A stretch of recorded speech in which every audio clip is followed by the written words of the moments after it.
Mais uma segunda-feira começando mais um Fer Me Explica. Pra quem não sabe como funciona, na sexta-feira eu faço uma caixinha de perguntas e vou respondendo as perguntas que vocês enviam lá.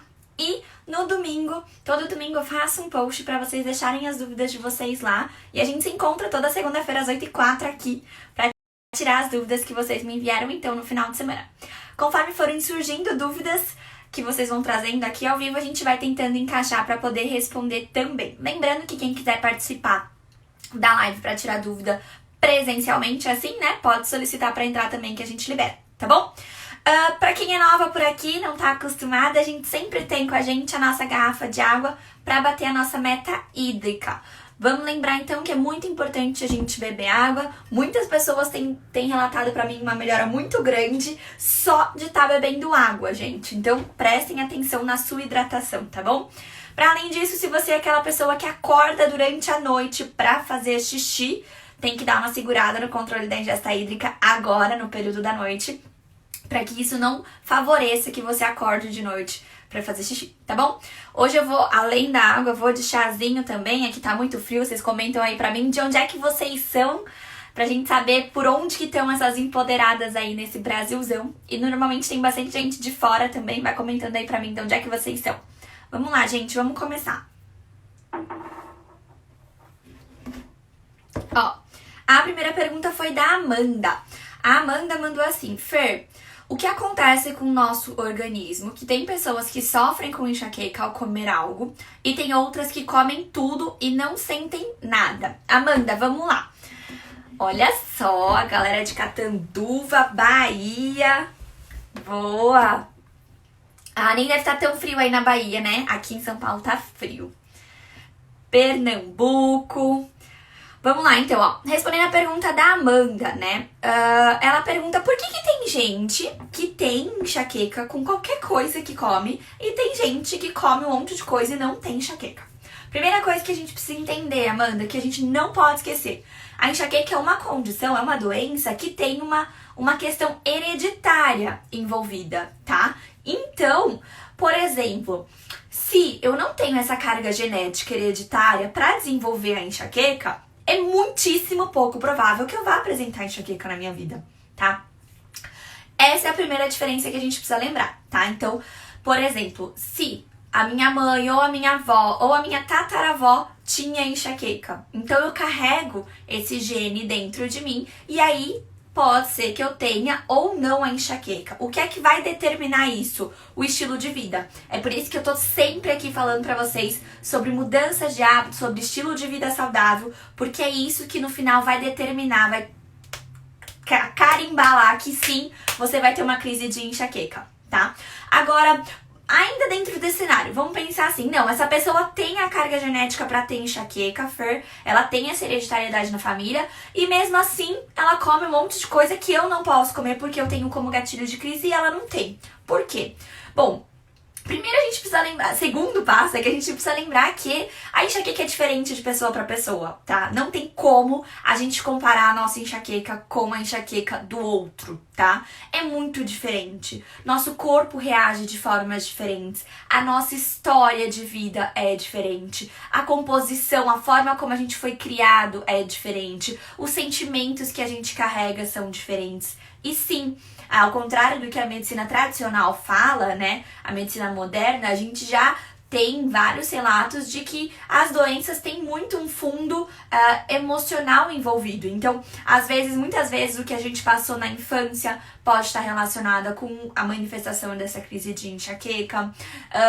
Às vezes, não necessariamente na infância, mas na vida adulta, o fato da gente acumular muitos sentimentos, da gente ter muitas frustrações, da gente ser uma pessoa que remói muito as coisas. Isso tudo também pode favorecer e pode levar a gente ao acúmulo de toxinas, que vai favorecer o surgimento de doenças.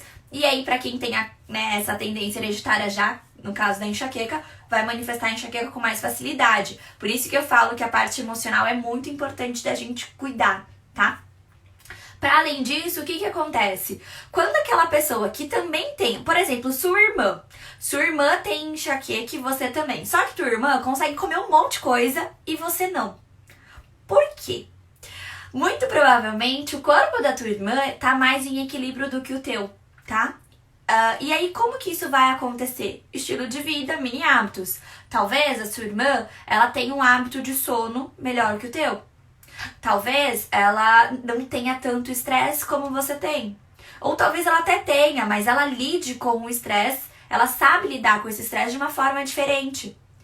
A sua irmã talvez seja aquela que fala, que não guarda as coisas não, que bota a boca no trombone. E você é aquela pessoa que guarda, que segura, que remoe, que revive a situação 1, 2, 3, 4, que repassa a conversa na cabeça, que fica pensando no que você podia ter dito e não disse. Então, algumas diferenças assim podem ser decisivas para que você tenha um corpo mais em equilíbrio ou não. E aí, se essa tua irmã tá com o corpo mais em equilíbrio que o teu, o que é que vai acontecer? O corpo dela em equilíbrio, ele vai estar pronto para reagir aos estímulos de uma forma mais adequada, o que não acontece num corpo em desequilíbrio que tem a tendência a ter enxaqueca. Se o teu corpo está em desequilíbrio, você não consegue reagir bem, o teu corpo não consegue reagir bem. E aí a resposta que ele tem para tudo é o quê? Dor.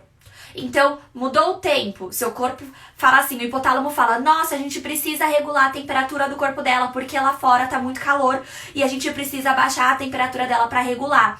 Aí o hipotálamo fica, vamos.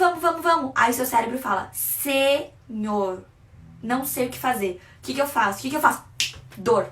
É a resposta automática que o cérebro de quem sofre com enxaqueca tem. Agora, um corpo mais em equilíbrio, ele fala, olha lá, amiguinha, vamos lá. Teu corpo tá em desequilíbrio agora, ó, tá quente, tá aumentando a temperatura. Vamos regular então, ó. Hora de você tomar água, me ajuda a regular. Isso vai favorecendo com que teu corpo consiga ter uma resposta adequada ante ao estímulo que você tá recebendo, tá? Agora, se o teu corpo não tá em equilíbrio, ele entra nesse desespero. A gente tem um cérebro, quem sofre com enxaqueca, tem um cérebro mais sensível e mais hiperestimulado. Então, muitas vezes, ele não consegue lidar com diferentes situações. Nível elevado de estresse, alterações de temperatura, alguns alimentos específicos. Por quê? Porque os alimentos, gente, eles vão interferir também na liberação de hormônios no nosso corpo, tá? E às vezes esse corpo que tá em desequilíbrio já, ele não consegue lidar com essa adaptação. Ah, agora tá na hora de produzir mais serotonina. Agora tá na hora de produzir melatonina, que é o hormônio do sono. E aí ele não consegue se habituar com isso. Cada hora é uma coisa que tem que fazer. Então a gente tem que vir num processo de ensinar esse corpo a lidar melhor com essas situações. E como que a gente ensina isso pro nosso corpo?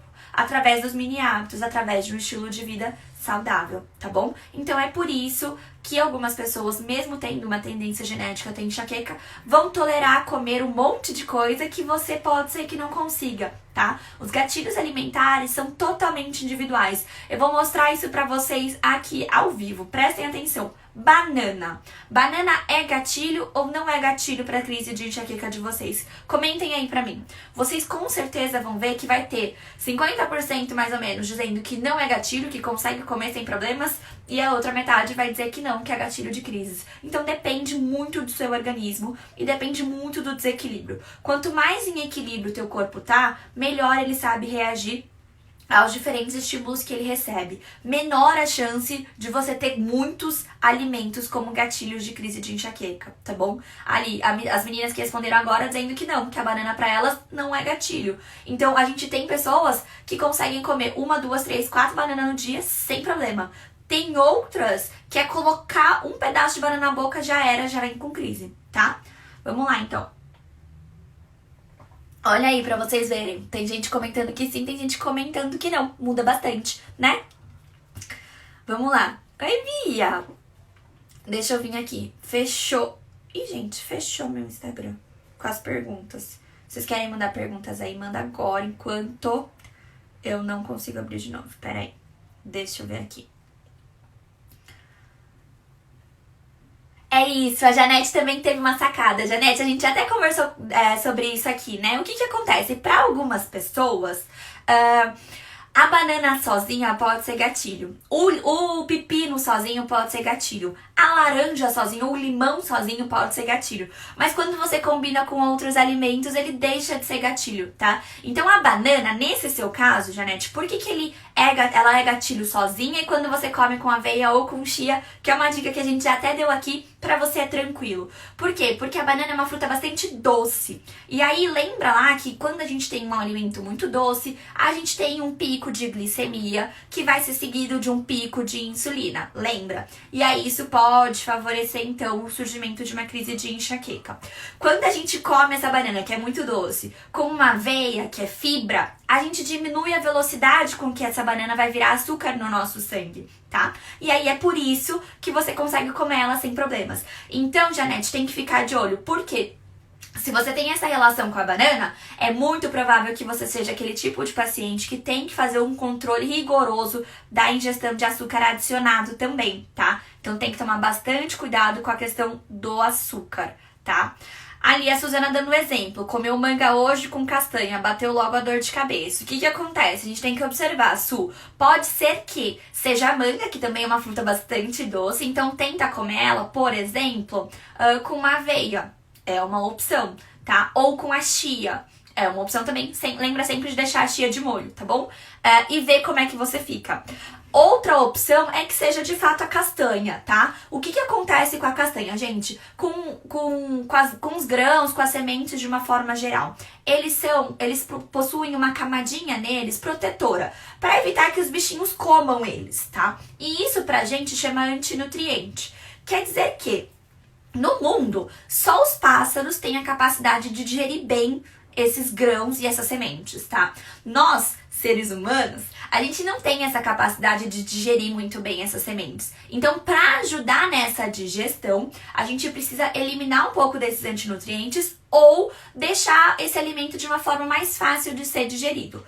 Por exemplo, as castanhas, deixá-las de molho, né? Então pega a sua castanha de caju, deixa ela de molho umas 4 horinhas, coloca ela com um pouquinho de sal só, né? Para deixar de molho. Depois você torra ela de novo no forno, em fogo bem baixinho, que é para não oxidar, tá bom? E aí isso facilita a sua digestão aí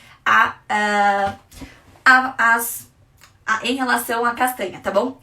Gente, eu fico lendo as perguntas de vocês, aí eu me perco na linha de raciocínio, vocês sabem, né? Deixa eu ver aqui, ó. A Bia tá perguntando assim, ó. Fer, existe relação entre intolerância à lactose e enxaqueca? O que que acontece? A gente não tem um estudo dizendo assim, ó. Ah, quem tem intolerância à lactose vai ter enxaqueca. Não tem uma relação direta, mas a gente tem uma relação indireta, Bia. Por quê? Porque quando a gente fala de uma intolerância, é um alimento que você ingeriu, né? No caso, a lactose, você ingeriu e aí você não digere bem ela. Quando a gente ingere algo que a gente não digere bem, o que é que vai acontecer? A gente vai ficar com aquele alimento fermentando no nosso estômago, no nosso intestino. E aí a gente vai sentir o aumento de gases, a gente vai ter distensão abdominal, a gente pode ter por exemplo, sintomas respiratórios. Então, você pode ser uma pessoa que sempre tem rinite de repetição ou sinusite de repetição. Por quê? Porque quando você não tá digerindo bem, você vai ficar com esse alimento fermentando. E aí, o que que acontece? As bactérias ruins que a gente tem no corpo, a Bia sabe que é tudo um equilíbrio, né? As bactérias ruins e as bactérias boas precisam estar em equilíbrio. Quando a gente não digere bem, as bactérias boas começam a se alimentar desse resto de alimento que a gente não digere bem. E aí a gente fica com uma quantidade maior de bactéria ruim do que de bactéria boa no nosso estômago e no nosso intestino. Qual que é a consequência disso? A consequência disso é que, isso chama de desbiose intestinal, né? E a consequência disso é o quê? Que outros alimentos, conforme a gente vai estar comendo também, a gente tem uma barreirinha, uma membrana no nosso estômago e no nosso intestino, na verdade. E aí esses alimentos, esses restos desse alimento mal digerido, eles vão passar para a nossa corrente sanguínea. E aí o que que acontece? O nosso corpo vai detectar esse alimento na corrente sanguínea, que não era para estar, vai ativar nosso sistema de defesa, nosso sistema imunológico vai atacar aquilo e como resposta a gente vai ter uma inflamação. E aí a gente tem um quadro que a gente chama de inflamação crônica de baixo grau, tá? É uma inflamação que normalmente ela pode ser meio silenciosa, você pode não perceber muitos sintomas, mas a longo prazo ela vai começando a dar mais sinais de que ela tá presente. E aí, o que acontece? Quando a gente fala de enxaqueca, a gente sabe que a gente tem um processo inflamatório relacionado ao início da crise de enxaqueca. E quando a gente tem qualquer inflamação no nosso corpo, a gente potencializa e favorece o surgimento de outras inflamações. Então, por exemplo, você pode ser uma pessoa que, se você ficar com a unha encravada, você pode perceber que a sua crise de enxaqueca vai estar pior. Então, qualquer inflamação que a gente tenha potencializa uma crise de enxaqueca. Qualquer inflamação no corpo. Um exemplo, gente, a Bia, ela é físio também. E a Bia ela atua na linha de frente do Covid, maravilhosa, né? Então, o que a gente pode ver? Até em relação ao Covid, Bia, foi até um post que eu fiz essa semana. Como tem uma resposta inflamatória descontrolada em relação ao Covid, por exemplo, o que acontece? As pessoas que sofrem com enxaqueca têm uma piora absurda das crises de enxaqueca, porque toda inflamação pode potencializar o surgimento das crises de enxaqueca. Então, em relação à intolerância à lactose, é nesse sentido. Se você tem a intolerância à lactose, outra coisa que a gente tem que ficar de olho, tem uma grande parte, gente, das pessoas que, se tem intolerância à lactose, tem algum nível de intolerância ao glúten também. Então, tem que ficar de olho. Fer, mas eu fiz um exame e não deu. A gente precisa lembrar, a gente falou sobre isso na semana de aquecimento, né, do Rotinas Diárias na Enxaqueca. A gente precisa lembrar que, gente, o exame, ele pega uma medida que eles consideram padrão, mas quem disse que o teu corpo sempre vai estar encaixado nessa medida padrão? Ninguém.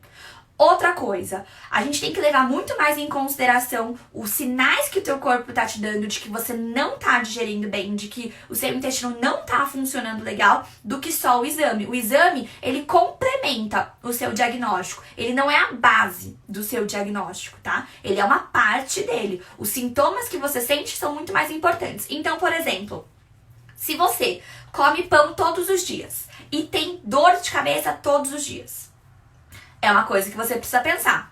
Ô Fer, mas eu não como só o pão todos os dias. Tem outra coisa que eu como todos os dias. O quê? O ovo. O que mais? Ah, o café. Eu tomo café todo dia e eu tomo café com leite todos os dias. Então a primeira coisa que a gente vai interrogar é isso. A gente vai interrogar, será que não é esse leite? Será que não é esse café? Será que não é esse pão? Será que não é esse ovo? E a resposta não vai ser padrão para todo mundo. E é por isso que é tão importante a autoobservação. Tá? Então fiquem atentas, as pessoas que têm alguma questão muito importante com o leite, normalmente vão ter alguma questão também com o glúten, tá?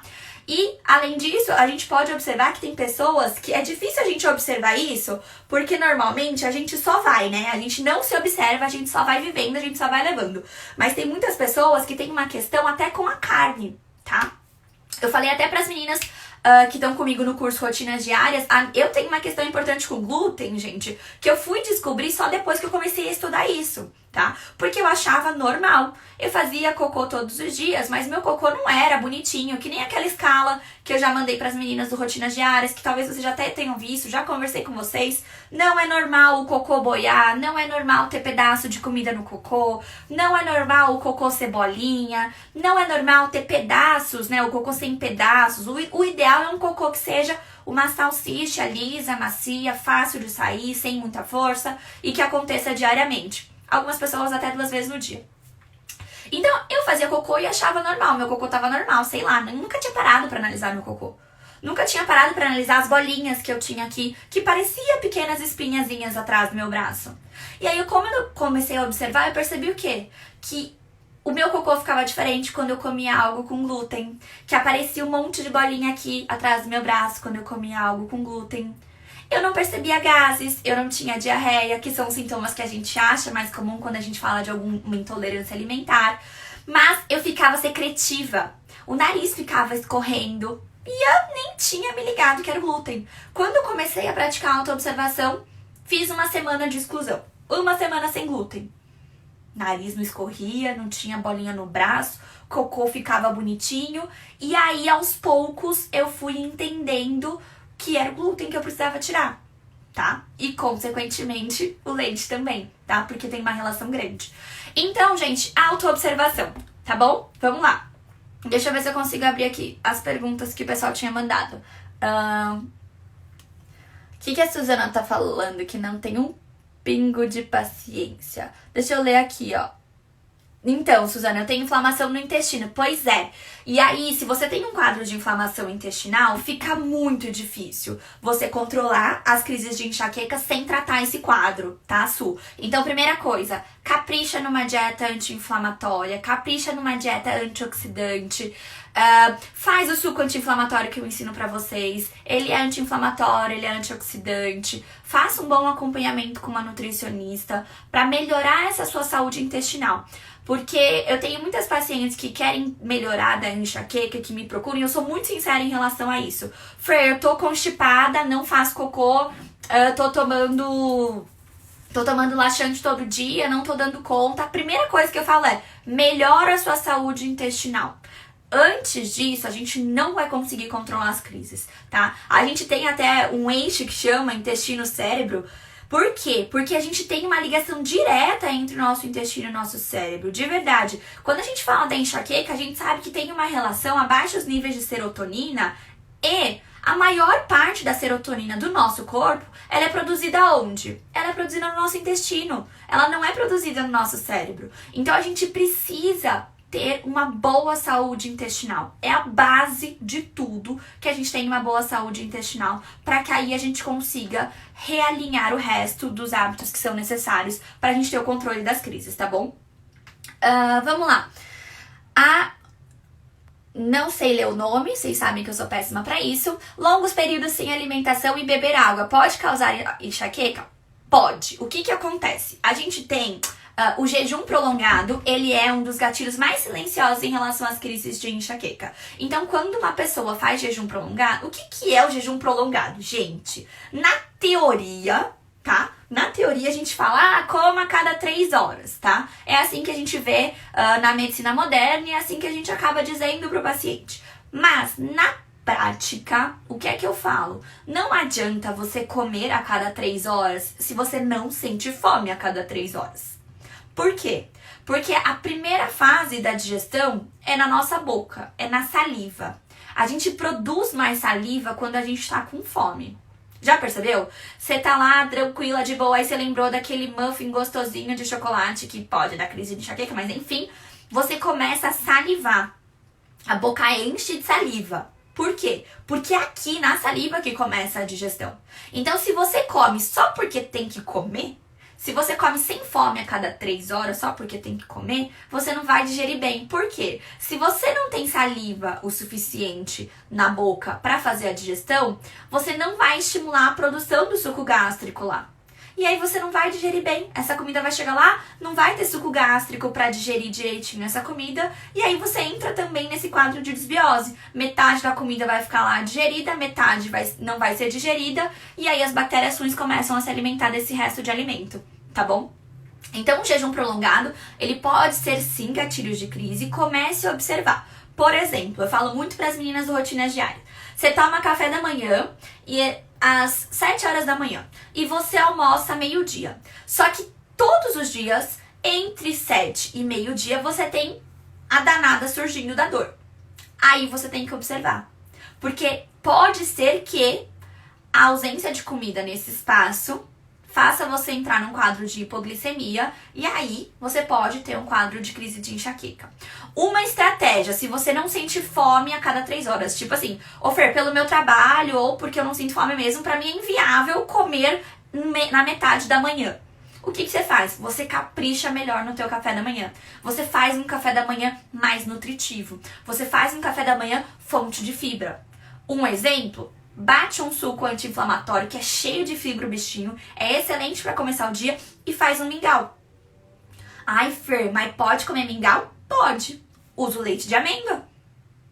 Ô, Fer, mas eu não posso comer amêndoa, é gatilho pra mim. Usa leite de coco, usa leite de arroz. A gente tem várias estratégias de leites vegetais. Só não recomendo utilizar muito o de soja, porque vai depender muito de pessoa para pessoa. Mas até coloquei para vocês aí esse final de semana, a Vida Veg fez uma parceria com a gente e deu cupom de desconto para vocês para comprar pelo site deles. E vocês têm desconto para comprar o leite de amêndoa deles. Por que eu gostei do leite de amêndoas? Porque eu comprava o meu leite de amêndoas comum no mercado. E um dia eu parei para ler e eu vi que tinha um monte de aditivo naquele leite. E o leite de amêndoas da Vida Veg não tem. Então, eles me mandaram um pra eu experimentar, eu amei, apaixonei. E eu falei, não, mas eu quero um cupom de desconto pras meninas. Então, tem cupom de desconto pra vocês, é só colocar lá no site Empodere10, tem 10% de desconto em qualquer produto deles. Recomendo muito o leite de amêndoa deles, tô usando todos os dias já aqui em casa, tá? Vamos lá. E aí outra pergunta que ela tinha feito sobre a água, né? Muito tempo sem tomar água, com certeza, claro, pode te levar a crise de enxaqueca. A desidratação, gente, ela pode levar dor de cabeça em qualquer pessoa. Qualquer pessoa, mesmo quem não sofre com enxaqueca. Se ficar muito tempo sem tomar água, pode dar dor de cabeça, tá? Agora, pra quem sofre com enxaqueca, que tem o cérebro mais sensível, o que acontece? Quando a gente desidrata, a primeira coisa que a gente precisa lembrar, se a gente sente sede, a gente já tá desidratando. Ô, Fer, isso quer dizer que eu tenho que beber água mesmo sem estar com sede? É. A água é uma necessidade, não é? Ai, eu não gosto de tomar água. Não tem que gostar, tem que tomar água. É necessidade fisiológica do nosso corpo. Por quê? Se você não toma água, se você desidrata, a gente diminui o fluxo sanguíneo no nosso corpo. Nosso cérebro fala assim, ó. Se tá diminuindo o fluxo sanguíneo no corpo, vai chegar menos oxigênio pra mim. Se vai chegar menos oxigênio, meu Deus, ela tá em perigo. E aí esse cérebro que é mais sensível, que é hiperexcitado, ele fica ainda mais excitado. A gente aumenta o nível de estresse interno porque ele entra nessa pressão de ela está em perigo, ela está em perigo, ela está em perigo. E isso, por si só, já favorece o surgimento de crise de enxaqueca. É por isso que eu falo pra vocês que é muito importante a ingesta hídrica. Como é que você calcula o quanto você precisa beber de água por dia? Você pega 35 ml de água vezes o seu peso, tá? Aí você vai ter o quanto você precisa beber pra, no mínimo, deixar teu corpo em equilíbrio. Beleza? Vamos lá, deixa eu responder aqui. Ah, a Lili já comprou. O leite de castanha pode, Su. Assim, a gente só tem que ver se você não é sensível à castanha, né? Se você é a pessoa que é sensível à castanha, aí é melhor você tentar outro. Tenta o leite de coco, por exemplo, tá? Eles mandaram um iogurte de coco, uma delícia também, viu, gente? Vamos lá. Deixa eu ver aqui. Pera aí que mudou a ordem das perguntas que o povo tinha mandado. Mais recentes primeiro, vamos lá. Gente, a Luzia mandou uma pergunta muito importante, que foi tema do debate hoje das meninas no grupo do Rotinas Diárias. Uso de gengibre e aumento da hipertensão procede? Gente, vamos lá. Fer, tenho pressão alta, posso tomar o gengibre? Posso usar o gengibre? Poder pode, mas eu aconselho que você converse com seu cardiologista antes. E eu vou te explicar por quê. O gengibre não vai aumentar a sua pressão, tá? Mas o que acontece? O gengibre, ele pode interagir com o medicamento que você usa para controlar a sua pressão. Então, se você tem pressão alta, você provavelmente toma um medicamento para controlar essa pressão alta. E aí, esse gengibre, ele pode interagir com esse medicamento. Como que ele pode interagir? Ele pode interagir potencializando o efeito desse medicamento, ou ele pode interagir minimizando o efeito desse medicamento. Então, qual que vai ser a repercussão? Se ele atua, se no seu caso, no seu organismo, ele atuar potencializando o efeito desse medicamento, você vai ter uma queda de pressão. Se ele atua inibindo o poder desse medicamento, você vai ter um aumento de pressão. Então, não é, tenho pressão alta, não posso gengibre. Não, não é isso. Apenas converse com o seu cardiologista. Ele vai analisar a sua medicação e ele vai ver se normalmente esse gengibre interage potencializando ou inibindo o efeito dessa medicação. Tá bom? Aí entrou outra questão das meninas do Rotinas Diárias, que elas estão até aqui. Me perguntaram assim, Fer, eu tô tomando um medicamento, propanolol, por exemplo, pra preventivo. Eu não tenho pressão alta, eu tô tomando ele pra preventivo de crise de enxaqueca. Eu posso tomar o gengibre? Pode, tá? O que é que você vai observar? Tô usando o propanolol já faz um tempo e tá até que legal o meu controle das crises. Começou a tomar o gengibre, percebeu que diminuiu o efeito do propanolol? Para, tá? Agora, Fer, comecei agora, propanolol e o gengibre junto com as mudanças de hábito. Preciso parar? Não. Só relata isso pro seu neurologista. Mas se o medicamento não está sendo utilizado para controle de pressão, tá? Não tem problema, você pode utilizar ele com gengibre. Se o medicamento está sendo utilizado para controle de pressão, se ele está sendo utilizado para controle de pressão, aí conversa com seu cardiologista antes. Beleza? Vamos lá. Estão me perguntando aqui, é normal ter vertigem várias vezes ao dia? Vem e passa? Não. Meu amor, dá uma olhadinha, vai fazer um check-up. Pode ser uma questão de anemia, pode ser questão de desidratação, pode ser questão de hipoglicemia, tá? Vai dar uma olhada no que é isso, mas não é normal, tá bom? Vou responder essa dúvida. Maria, foi você que mandou, não foi? Não sei se foi você que tinha mandado essa dúvida, mas tem uma pergunta sobre isso. Deixa eu ver aqui se foi você. Não, foi outra Maria, mas eu vou responder essa dúvida já já, tá bom? Deixa eu fazer aqui, ó. A Meglin perguntou assim, poderia falar sobre o shot de gengibre, limão e própolis? As medidas de cada um? Vamos lá, como é que a gente faz o shot matinal de gengibre, limão e própolis? Eu uso um copinho desse aqui também, ó. O que eu faço? Aliás, gente, eu fiz como é que você tá me perguntando disso, mulher? Acabei de lembrar, eu fiz um Reels disso aí, tá aqui no meu feed. Foi essa semana passada.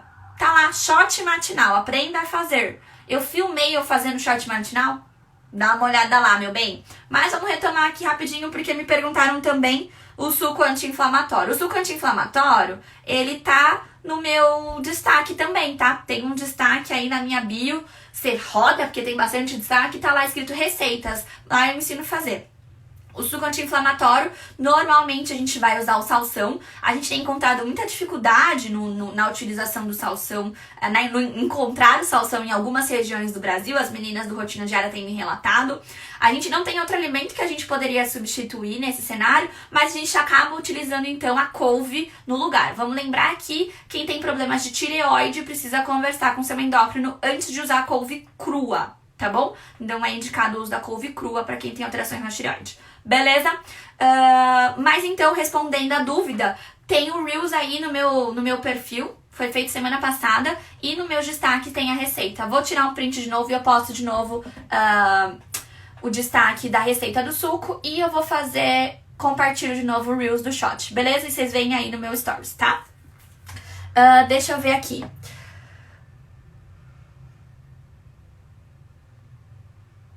O Thomas falando assim, ó, meu namorado tá tomando analgésico de 1 grama e hoje tava vomitando de tanta dor de cabeça, não sei mais o que fazer, essas dores faz quase 1 ano. Thomas, bom, primeira coisa, ele precisa fazer um diário da enxaqueca, né? Eu acho lindo você tá aqui pra ajudar ele, mas ele precisa tá também, tá? Porque se ele não veste a camisa de que ele precisa melhorar isso, fica muito difícil, tá? Vamos lá, então primeira coisa, diário da enxaqueca. Fer, ele não quer fazer. Ah, meu filho, pega na mão. Na minha bio tem, você baixa lá na minha bio gratuito e você começa a fazer esse diário da enxaqueca com ele. Isso vai ajudar a entender o que é que tá em desequilíbrio. Se ainda assim for muito difícil, Fer, não tô conseguindo, lá na minha bio também tem um acesso pra marcar consulta comigo. A gente faz uma consulta, eu analiso esses diários dele e aí eu consigo mostrar quais são os fatores em desequilíbrio que ele precisa fazer pra melhorar, tá bom? A Nara perguntando se coenzima Q10 qualquer pessoa pode tomar. Nara, não tem contraindicação, tá? A coenzima Q10 não tem contraindicação. Tem mais gente falando que precisa fazer diário da enxaqueca. A Meglin falando que ela viu depois. Não tem problema, Meglin, fica tranquila. Eu tô tomando naratriptano pra sanar as crises. Ele causa dependência? Gostaria de aprender mais sobre prevenção. Estou apenas remediando e não resolvendo o problema. Ótimo você ter essa consciência, tá? Vamos lá, o que acontece? Naratriptano, ele causa dependência? Gente, qualquer medicamento abortivo de crise, tá? Quando a gente utiliza ele mais de 2 vezes na semana, a gente já tá entrando num quadro aí de cefaleia por uso excessivo de analgésicos, tá? Por uso excessivo medicamentoso. O que acontece? Quando passa o efeito desse naratriptano que você tá tomando, isso é uma outra característica muito comum dos triptanos, tá, gente? Eu falo mais sobre isso no e-book de medicamentos que daqui a pouco vai estar lançando, vou estar lançando aí pra vocês, tá? Pra vocês entenderem um pouco melhor sobre isso. O que acontece? Os triptanos, de uma forma geral, eles têm uma característica muito importante que é assim. Você precisa tomar eles no comecinho da crise, no primeiro sinal de crise, você toma ele, primeiro sinal de dor, você toma ele. Senão ele não vai fazer efeito.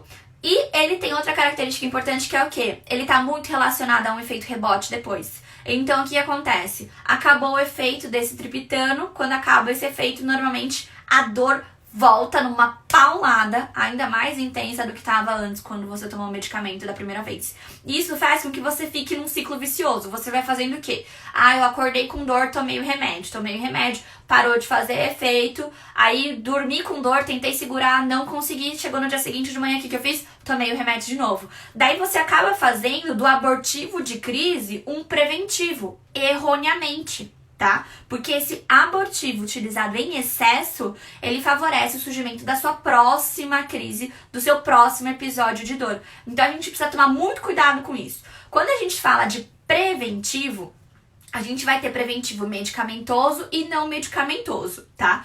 Eu falo sempre aqui no Empoderamento da Enxaqueca sobre o preventivo não medicamentoso, embora a gente vai ter esse e-book aí pra sanar as dúvidas de vocês em relação ao preventivo medicamentoso, tá? O não medicamentoso é baseado em mudanças de hábito. Ô Fer, mas quais hábitos eu preciso mudar? Depende. Depende de qual é o hábito qual é o fator que tá em desequilíbrio no teu corpo. Eu sempre falo aqui sobre os 5 pilares da autocura, né? Vamos lá, meninas, quais são os 5 pilares da autocura? Quem sabe, manda aí pra mim. Tá? Então, o que acontece? A gente precisa equilibrar esses 5 pilares da autocura. Quando você começa a fazer o diário da enxaqueca, ele vai aparecendo, ele vai destacando semana após semana, você vai conseguindo analisar esse diário e vai ver o que é que está em desequilíbrio. E muito provavelmente esse desequilíbrio, ele vai estar em um dos 5 pilares da autocura. Quais são os 5 pilares da autocura? Alguém sabe?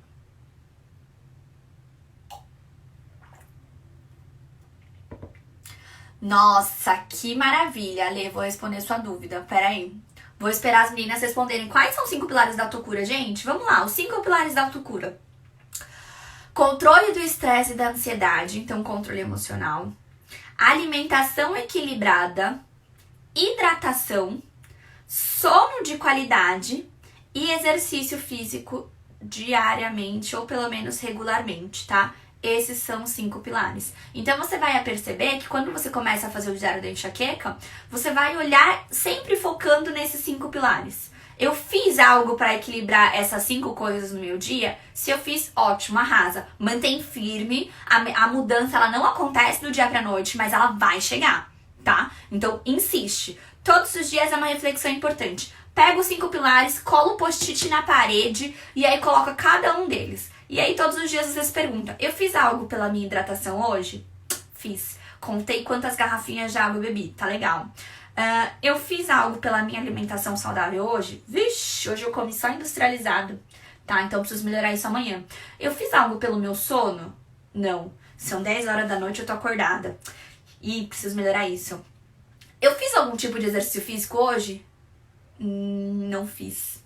Então você vai conseguindo, faz um post-it, eu faço esse desafio pra vocês. Faz um post-it, coloca cada uma dessas 5 coisas e cola na parede de vocês. Todos os dias reflitam sobre quais dessas 5 coisas vocês estão conseguindo fazer algo pequeno todos os dias. A gente conversou sobre isso nos comentários esses dias. Gente, eu falo para os meus pacientes, eu falo para as minhas alunas, o que a gente precisa ter em mente? Que 1% é melhor do que nada. E quando a gente quer fazer o 100% melhor, não adianta, tá? Por quê? Porque a gente vai se frustrar.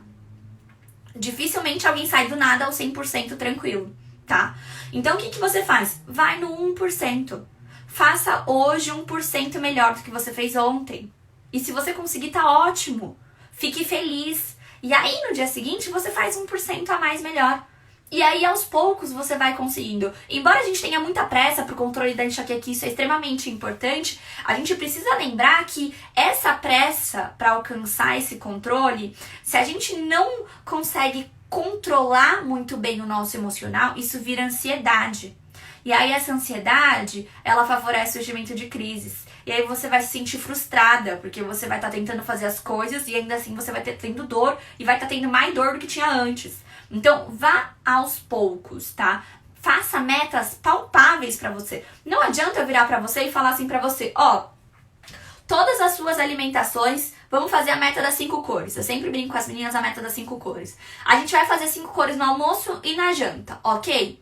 Não adianta eu combinar isso com você se você tem uma rotina muito louca e você não consegue cozinhar a sua comida. Tem gente que é assim. Tem gente que acaba tendo que pedir comida pronta, porque não consegue cozinhar todo dia, e enfim. Ou que não cozinha e depende de outra pessoa pra cozinhar dentro de casa, da mãe, do marido, da irmã, enfim. E aí não consegue fazer as 5 cores. Eu vou te cobrar isso? Não faz sentido. Você consegue mudar isso agora? Não, não consegue. Então você trabalha em cima do que você consegue. Ah, no almoço eu almoço no restaurante. Ah, então você consegue fazer um prato com 5 cores. Mesmo que na janta você não consiga. Pelo menos no almoço você garantiu. Uma meta palpável para quase todo mundo: fazer uma refeição ao dia sem industrializado. É palpável, é viável, dá para fazer. Só precisa se organizar. Tudo bem? Vamos lá, gente. Deixa eu terminar aqui. Vamos ler. Deixa eu ver. A Carol. A Ká falou assim: Fer, quem tem crises de enxaqueca e contrai Covid, essa crise pode desencadear uma crise maior? Sim, Ká, foi o que a gente comentou no post de Covid, né? E o que eu acabei de comentar isso agora sobre a inflamação, né? Então, uma inflamação potencializa a outra. Quando a gente tá falando do Covid, o nosso corpo, ele tem uma... Como é que chama a palavra? Uma tempestade inflamatória, que chama. Ele, em vez de ele reagir com uma inflamaçãozinha, ele reage com uma inflamação zona. E aí essa tempestade inflamatória pode favorecer o surgimento de crise de enxaqueca. Para além disso, a gente tem a síndrome pós-Covid, que você pode estar apresentando uma dor de cabeça. Se você viu o post que eu fiz sobre síndrome pós-Covid, eu explico lá.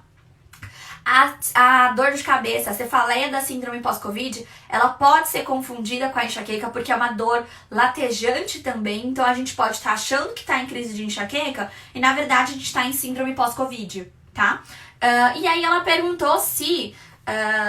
acontecendo isso, a pessoa pode vir a óbito por causa da crise. Não, tá? Não é por conta da crise. A enxaqueca não mata, tá? Inclusive, a enxaqueca foi até uma dúvida que surgiu. A enxaqueca não é uma comorbidade que favorece um caso grave de Covid. Então não é porque você não tá no grupo de risco pra Covid porque você tem enxaqueca, tá? Você não tem um risco aumentado de ter um caso mais grave, uma evolução mais grave da Covid por conta da enxaqueca, tá bom? Vamos lá, respondendo a Nara. Fer, a coenzima tem que ser usada junto com a melatonina ou não? Não, eu nem recomendo o uso da melatonina, tá, Nara? Eu não costumo recomendar o uso da melatonina. Eu acho que a melatonina é algo que a gente produz no nosso corpo e a gente precisa alinhar essa produção através dos mini hábitos que você já aprendeu no rotinas diárias, tá? Eu não vejo por que a gente adicionar essa melatonina para esse corpo que consegue produzir, que tem essa capacidade. Agora, outra coisa é, se você foi ao médico, fez o exame e viu que você não produz melatonina adequadamente, aí tudo bem suplementar a melatonina, caso contrário não. A coenzima Q10, por exemplo, por que a gente fala da suplementação de coenzima Q10? Inclusive, alguém tinha até perguntado sobre suplementação, a gente vai falar sobre isso daqui a pouquinho. A coenzima Q10, a gente tem vários estudos que mostram que pessoas com enxaqueca têm níveis muito baixos de coenzima Q10. Ou seja, ele não produz coenzima Q10 regularmente, tá? E aí, qual que vai ser o papel da coenzima Q10? A coenzima Q10, ela atua no metabolismo energético celular. Ou seja, é a fonte de energia da nossa célula. Se a gente não tem essa fonte de energia, o nosso corpo não funciona bem. E aí isso pode estar relacionado também com as crises de enxaqueca. É por isso que até me perguntaram sobre... Alguém perguntou aí, quem foi me dar um tchauzinho, me perguntou sobre riboflavina, magnésio e coenzima Q10. Esse é um combo que tem vários estudos que mostram que tem uma melhora nas crises de enxaqueca quando utilizada por pelo menos 3 meses. Foi pensando nisso, até vou falar agora da SetU, que as meninas tinham me pedido pra falar aqui, porque elas estavam com dúvida. O que acontece? A SetU, que eu já falei dela aqui pra vocês, é uma startup, é uma empresa onde você vai lá no site deles, no link deles, eu vou deixar o link deles aqui depois. Você faz o seu teste, ele vai levar em consideração o seu peso, o seu tamanho, a sua altura, o seu tamanho, né? Seu peso, sua altura, ele vai levar em consideração o que é que você tá buscando. Se é, por exemplo, melhora da imunidade, se é melhora da libido, se é melhora da disposição, se é melhora na qualidade do sono. Ele pega as suas queixas principais, você pode colocar 3 queixas lá. E ele vai bolar um combo de vitaminas pra vocês com base nisso. E aí, o que eu conversei lá com a SetU? Na parte da enxaqueca, hoje, a formulação, quando você coloca lá no finalzinho, a enxaqueca não aparece no começo não, aparece no final, quando você tá terminando de responder o questionário.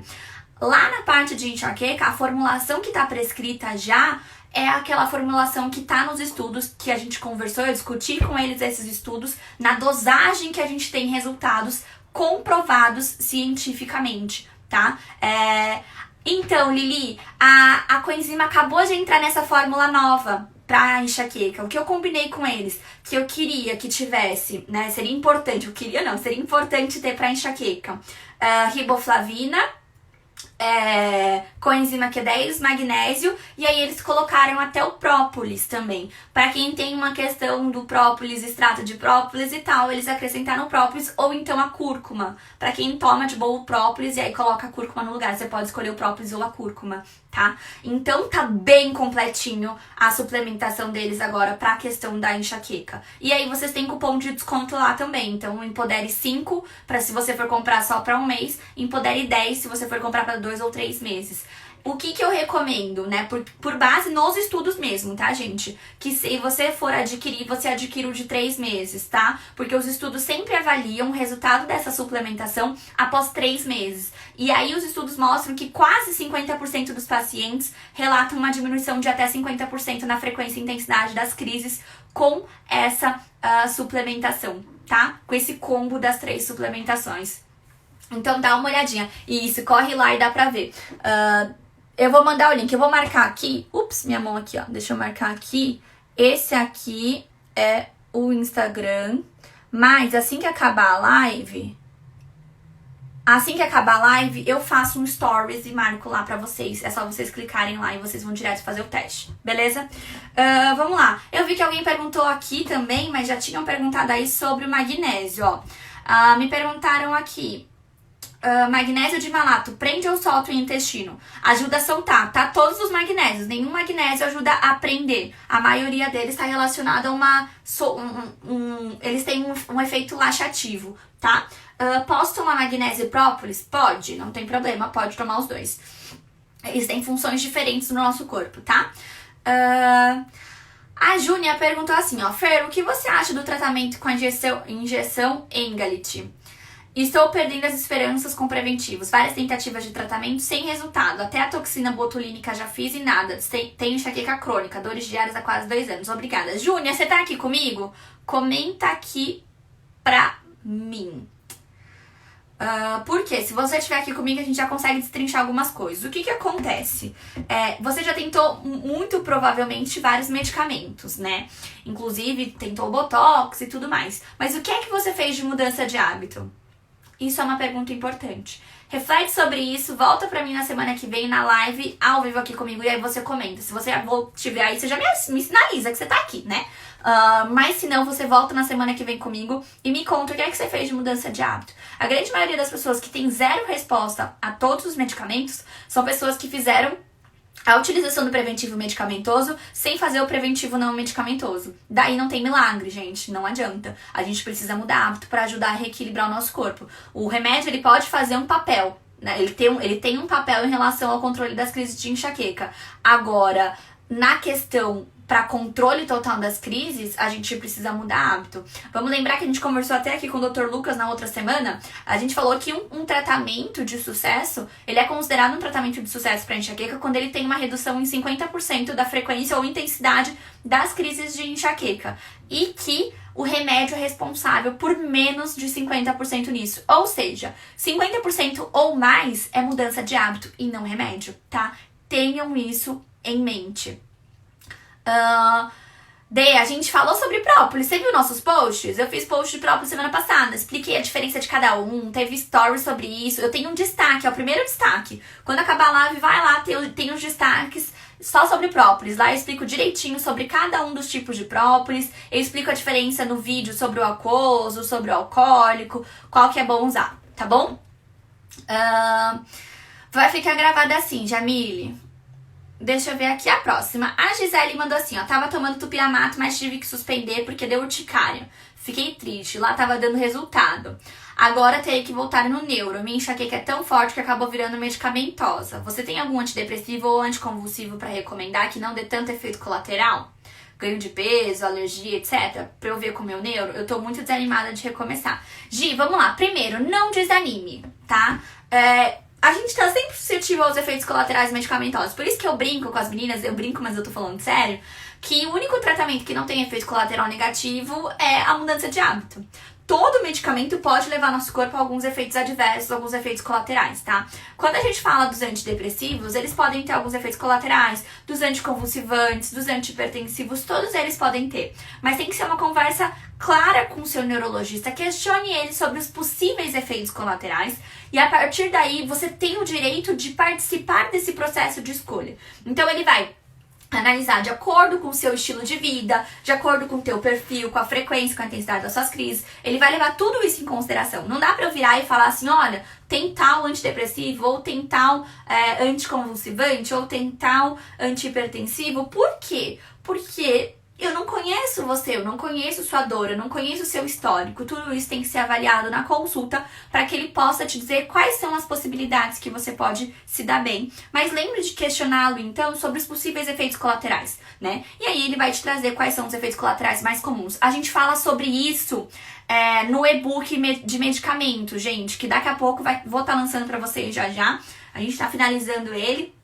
E lá eu falo sobre os tipos de remédio, por que eles costumam ser indicados, possíveis efeitos colaterais, quanto tempo leva pra fazer efeito. Eu falo sobre isso nesse e-book. Então fiquem de olho que logo logo tem novidade aí pra vocês. A Yara perguntando se a acupuntura pode ajudar na enxaqueca. Pode sim, Yara. É um tratamento complementar, assim como a aromaterapia, por exemplo, tá? E ela pode contribuir sim. É importante que você faça associado às mudanças de hábito também, mas pode ajudar, tá? A Maria mandou assim, ó. Eu tô chegando na menopausa, sofro de enxaqueca crônica há muitos anos. Faço tratamento com neurologista, mas não sinto nem um pouco... Não, mas só sinto um pouco melhor se usar corticosteroides. Também uso própolis, gengibre, água de coco, chá de camomila, evito derivados do leite, doce e frutas. Ou seja, ela já começou a fazer as mudanças de hábito. Maria, o que acontece?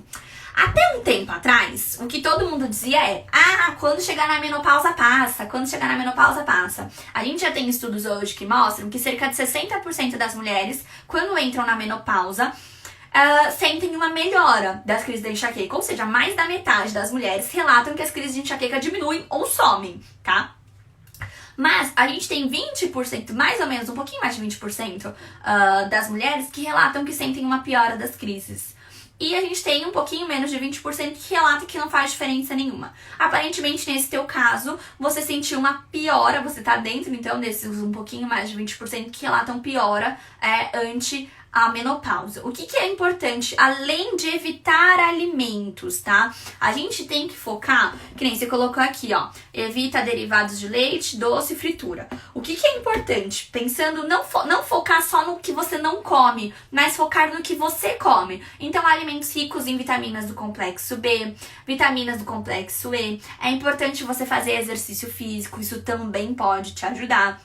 É importante você ter um momento de autocuidado, isso também pode te ajudar. É importante que você capriche na sua hidratação mais do que nunca, isso também vai ser importante. Então tudo isso a gente tem que olhar com cuidado, é uma combinação. Então não foque só no que você não come. Foque no que você come, o que você tá colocando dentro do teu corpo, como é que você tá nutrindo o teu corpo. O que a gente tem que observar também? Que não é só a alimentação. Como é que tá o seu sono nessa menopausa? Melhorou? Piorou? O que acontece com muitas mulheres é que quando elas estão no climatério, né, entrando aí nesse ciclo que vai entrar na menopausa, o que elas começam a sentir? Elas começam a ter piora na qualidade do sono, porque dá muito fogacho noturno. Então aí tem que observar como é que tá a sua qualidade do sono. Se esse teu sono não tá de boa qualidade, você já tá mais vulnerável às crises de enxaqueca também. E aí precisa melhorar esse sono, beleza? Vamos lá. Deixa eu ver aqui. A Thalissa mandando: eu tô em uma crise há uma semana, mas não tomo nenhum medicamento, só analgésico quando em crise. Mas me identifiquei com sintomas antes das crises, muita vontade do doce. Então, o pródromo já tá te mostrando. O que a gente tem que ver? Se você tem uma frequência de crise muito grande, aí talvez seja a hora de entrar com a medicação preventiva para que você não fique tomando tanto abortivo, tá? Mas além disso, que bom que você observou, já começou a observar os sinais de crise. Quando você observa que vai entrar em crise, já tá com muita vontade de doce, ou tá muito irritada, ou muito cansada, ou tá bocejando demais. O que acontece? É a hora da gente entrar com anti-inflamatório natural. É hora da gente entrar com gengibre, com a cúrcuma, com própolis. Então, lança a mão dessas estratégias nesse momento do pródromo do pródromo para evitar que a crise se instale com força, beleza? Tem muitas meninas já no curso do Rotinas Diárias que estão conseguindo evitar as crises dessa forma, tá? Então, presta atenção, observa teu corpo e começa a usar isso como estratégia, tá? Joyce, é isso que a gente tava falando agora há pouco, sobre os suplementos vitamínicos. Eu vou fazer um post pra vocês, eu vi que tem muita gente com dúvida do magnésio. Vai ter post amanhã, dá uma olhadinha no meu Instagram aqui, amanhã eu vou fazer um post pra vocês de magnésio. Vou explicar a diferença dos tipos de magnésio, e aí vocês tiram suas dúvidas especificamente de suplementação lá, tá bom? Deixa eu ver. Acabamos as perguntas, temos mais os últimos minutinhos. Deixa eu ver aqui, eu sei que tinha gente que tinha mandado pergunta mais lá em cima e eu não tinha respondido porque eu não consegui ler na hora.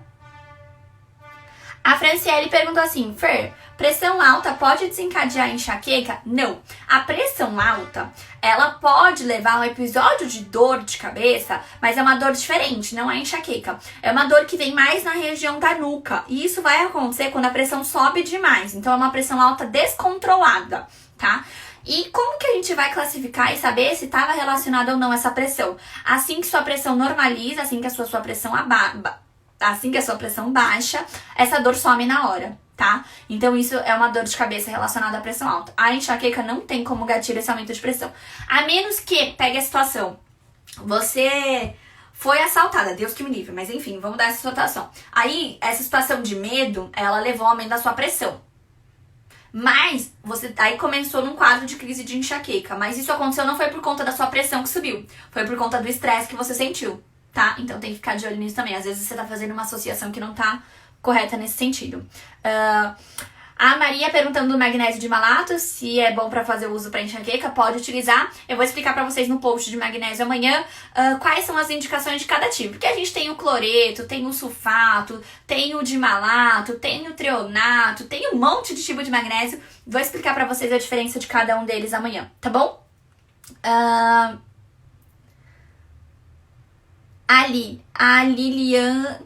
Liliandra mandou assim, ó. Tava com bastante tempo sem sentir enxaqueca. Ontem comi uma comida muito gordurosa e hoje acordei super mal. O que que acontece? O que que você faz? Capricha no detox do teu corpo, tá? Faz um bom detox pro teu corpo pra ajudar esse teu fígado a eliminar essas toxinas que veio dessa alimentação gordurosa. É sempre assim, gente. Isso é um lado bom. Por quê? Porque você já enxergou o que é que você fez que te levou à crise. Isso é ótimo, tá? Então você já sabe que alimentos gordurosos não é bacana. O que que você faz? Faz um detox pro teu fígado agora. Beleza? Gente, encerramos por aqui a nossa live. Se vocês tiverem mais dúvidas, final de semana, vocês mandam as dúvidas pra mim no domingo. A gente vai responder essas dúvidas na segunda-feira. Essa semana... Vocês querem live do que essa semana? Me contem do que vocês querem live quinta-feira. Não tem nada programado. Do que vocês querem? Mandem pra mim o que vocês querem. Vocês querem uma live sobre suplementação? A gente pode fazer uma live só suplementação. Onde eu falo sobre as vitaminas e nutrientes que são bacanas. É uma opção. Vocês querem falar de enxaqueca menstrual? Vocês querem falar de... Não sei, do que vocês querem falar? Manda aí pra mim. Do que vocês querem falar? Sugestões de temas pra live. Vou fazer uma caixinha de perguntas mais fácil do que esperar vocês responderem, porque como uma boa ansiosa que eu sou, né? Enfim, vou fazer uma caixinha de perguntas. Intolerâncias. Sabe o que eu vou fazer?